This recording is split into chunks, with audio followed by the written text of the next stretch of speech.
folks, we're going to open up the floor for Justin Fields. Front row right, Bill from Columbus Dispatch. Hey, Justin. How much did the fact that Tuesday practices are so hard help you guys? I just think we pride ourselves on Tuesday practices. We call it Bloody Tuesday, so just going out there and just giving all the effort. I think that kind of what brings out the toughness on Saturday. So we just try to go in that practice with a lot of energy and just a lot of toughness that day. So that helps us a lot on Saturday. It's going to be like over 90 degrees today. I know you're from Georgia, it's probably not a big deal to you, but there are a lot of guys in October who are like, oh man, we got to go out in 90 degrees. Will there be any complaining today about that? No, not really. We've had a few practices in that kind of weather, so I think the guys are used to it. And we usually have a few breaks in between practice where we'll just have a break, and the trainers will bring around Gatorade. So the coaches and the trainers do a good job of kind of keeping us well rested and keeping us, I guess, on top of hydration and stuff like that. Front row right, Joey from the Columbus Dispatch. Justin, you haven't thrown an interception yet this year. Curious what you think is kind of the most important reason why that hasn't happened, why you've been kind of careful. What have you done to kind of avoid that? I think the biggest reason why I haven't turned the ball over is just because Coach Day just puts it in my brain every day in practice. Take care of the ball, take care of the ball. That's the number one rule of the offense. Take care of the ball, and that's really the plan to win. So when I'm on the field, I'm just thinking about making smart decisions and just really just taking care of the ball, knowing the situation, the down and distance, and just kind of playing it out in my mind. Front row right, Tim from Letterman Row. Yeah, just is it obvious to you during a game that your offensive line is getting the job done? I mean, you know, did you pick up on that? I mean, and did you notice it, for example, Saturday night? Yeah. I mean, we would definitely were running the ball down the throat. So Coach Stud does a great job with the O-line, and I think that they work hard and they do a great job in the weight room and everything off the field too. So that's just a tribute to them on the field. I mean, it's nothing new, and they also get a good look from our defense because we're one of the best D-lines in the country. So I just think in terms of coaching, the coach from Coach Stud, they're practicing with our D-line. I think that all contributes to their performances on Saturday. One other quick thing, I don't know if you noticed or not, but when y'all do go good against good ones on ones, like on Bloody Tuesday, etc., is Jeffrey Okuda in particular flashing to you? I mean, is it obvious that he's? How does it show up? I mean, we always talk about so there's some days where he might not have a completed ball on him, and he always talks a little bit of trash. But we're pretty good buds, and really, and when I do complete a ball on him, then I'm talking back at him. So we kind of have that friendly competition. So we just always compete early. So I mean, he's a great quarterback. Front row right, Austin from Letterman Row. Justin, Coach Day keeps talking about how he praises your throwaways, and those are his favorite throws. Are you not getting tired of that? No. Throwing some good passes too, would you like some credit for the touchdowns? No, not really, because I mean, the good passes that I do throw, it just has to become a routine. I can't just really get praise off of that. I really like getting praise off of the throwaways because that's the stuff that I'm really not used to. Really, in high school, I didn't really throw the ball away. I would just try to run and just get extra yards. So just throwing the ball away, I think has made me a better quarterback in terms of decision making and stuff like that. So I'm happy when he says that. What's the in-game communication like between the two? Because he's trying to be the head coach, and you have Mike Yursich obviously to deal with as well. But how much does Coach Day talk to you during the game? He doesn't talk to me that much. I mean, he might talk to me like after a drive a little bit, but not too much because I know he has a bunch of other things going on. But he talks to me a little bit during the game, and then when I need to talk to him or ask him a question, he's always there to help. So. Fourth row left, Edward from ESPN. Justin, just how much fun have you had these first few weeks of the season? Of course, I've had a great time with the teammates and the coaches and everybody out here. But yeah, I mean, I've had really the time of my life. It's been a great, I guess, a great thing. Just getting to meet all the guys here, just kind of bonding with them, and I think we're kind of, I guess the word would be, I guess, coming together as a team. Each and every week, so I think we're getting stronger as in chemistry and stuff like that as a team, and I just think we can really become one of the best teams that has ever played at Ohio State. But for you personally, just on the field with how you play, I mean, putting up PlayStation numbers right now. I mean, I'm not really worried about the numbers I put up, And it really, in my mind, it's what I expect. I'm not surprised by it at all. Just all the work I've put in over the summer and the past years, so it's really not a surprise to me. I just expected it to be like this, really. And with Coach Day's scheme, what about it has helped you become more comfortable now compared to spring? It's a great scheme. We put in a lot of new plays every week, but really just I would say the biggest thing is him coaching up all the details where everybody on the field knows exactly what to do and when to do it. So just the coaches we have and just really the brains behind the scheme really helps the players out, I guess, understand it more. What's your approach facing Michigan State's defense? It's the best defense in the play. Nothing special. Just go out there and do what we do and just execute and just do what you're supposed to do. You can't really do anything more. Can't do anything less. You just got to go out there and really just do your job. Fourth row middle, Patrick from 247 Sports. Following up on that, I don't know how much you've looked at Michigan State's defense, but historically they've been one of the tougher pass defenses in the country. You guys haven't played a ton of very difficult defenses yet. Does it take anything different? Do you have to study a little bit more? I mean, Coach Day said they have an answer for almost everything that an offense does. Do you have to prepare any differently when you face a defensive thing?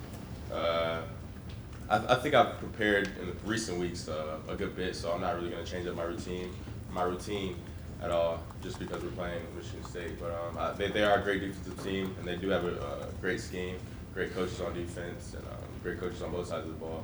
They have great players, so I'm really not going to watch more film or do anything like that. Because I feel like I've watched enough film throughout the week and with the coaches and stuff like that, so I'm really not going to do anything different as in terms of routine. Far left, Lori from 610 WTVN. Justin, how much of your potential have we been able to see so far? I mean, I guess it's a hard question. I think I have a lot of potential, but I think I haven't been able to show it yet. I think I have a lot of room to improve, really. I think my ceiling is very high, so as I continue to work each and every week, I think I'll continue to get better each and every week. So just going out there on the practice field and really practicing as like it was a game, something like that. So that would just help me get better as a player, really. So if your ceiling is here and you're here, what's in this area? Just lack of experience right now? Or is there something that you'd like to? It would just be like little things that I see myself that I can get better at, like in terms of footwork and stuff like that, and just getting the ball out quicker. But those little things end up having big differences on the field. So just working on those little things on the practice field, I think will help me be a better quarterback. Second row left, Steven from Cleveland.com. Justin, are you a big reward your offensive linemen type of guy? Like, Yeah, me and JK took the O-line out to eat at Benny Hines the other day, so that was just good hanging out with all those guys and just kind of rewarding them for what they've done for me and him on the field. and also on the lines of interception, last time you threw an interception, you were at Harrison still. Like, do you remember that throw? Yeah, I do. It was actually the day I committed to Georgia, I'm pretty sure. I think it was like a tip ball or something like that, so really couldn't do anything about it, but I think that was the last time I threw it. How did you handle that versus how do you think you'll handle it whenever that first interception does happen? I mean, I throw interceptions in practice, so I mean, I probably won't treat it any different. As Coach Day says, you just gotta move on to the next play and just worry about the next play. So I'm not really gonna dwell on it that much and just kind of just really play my game. Front row left, Doug from Cleveland.com. Justin, not throwing picks is a very difficult thing to do. Every quarterback takes a couple sacks every now and then. Have you had any problem with any of the sacks that you've taken this year, or is that just, I mean, you can't go through a game and never be sacked in the whole season? Do you feel like, well, those have all been pretty reasonable? Well, I think some were reasonable, but some I should have thrown the ball away. So I just have to, again, just get a better feel of just throwing the ball away and when to try to make a play. And as I continue to do that, I think that would just make me a better quarterback overall. So some of the sacks this year, they were really on me. I should have just thrown the ball away and just moved on to the next play. But so yeah, I just have to work on that and just get better at that aspect of the game. And you played quarterback at different places. Just what does it do when a quarterback has faith in his offensive line, just when you're dropping back to pass? I mean, I'm sure, just being honest, right? There's times when maybe you're thinking, oh man, I don't know if this tackle can block this guy, right? Like if you believe in your line, does it have any effect on how you're able to play, even before the snap, what you're thinking about? It definitely gives you confidence in the pocket and just your awareness. So you're really not worried about the pocket. You're kind of just filling it out, and you kind of just really worried about what's downfield rather than just this guy from the back coming to get me or whatever. So I think it just gives a quarterback the sense of confidence and knowing his O-line is blocking up there for him, and just really just worried about the receivers downfield and the coverage. Second row middle, Bruce from Maven Sports Illustrated. We've heard from Coach Day that he loved another throwaway of yours. I'd be curious to know, I'm assuming the throwaway is not your favorite play. What are your favorite throws this year, or your favorite plays? Would it be the throw to Garrett the other night, the one to Ben against Miami of Ohio, which are on your highlight reel? I don't really choose out. I don't watch film and choose that was my favorite throw. I mean, I just really just go out there and make the throws I need to make for the team to win, really. So I'm not really,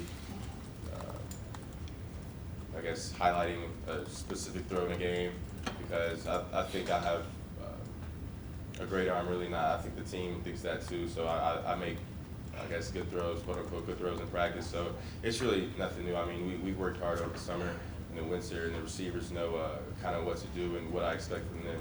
So I think the receivers would just say those throws that I'm making are routine, really, because we've just worked on it a lot throughout the summer and stuff like that. So when you make a throw like either one of the two I alluded to, you don't, to yourself, say, man, I was so Nah, I really expect to make those throws. So it's really just the expectation and just having a high expectation for yourself, because if you expect that from yourself, I mean, I expect more from myself. So I think that even if I don't reach those expectations, I'll still be elite. So just the higher the expectations I have for myself, I'll still be on a great level as a quarterback. So I mean, I think the higher your expectations are as a person, even if you fall short of it, you'll really be good.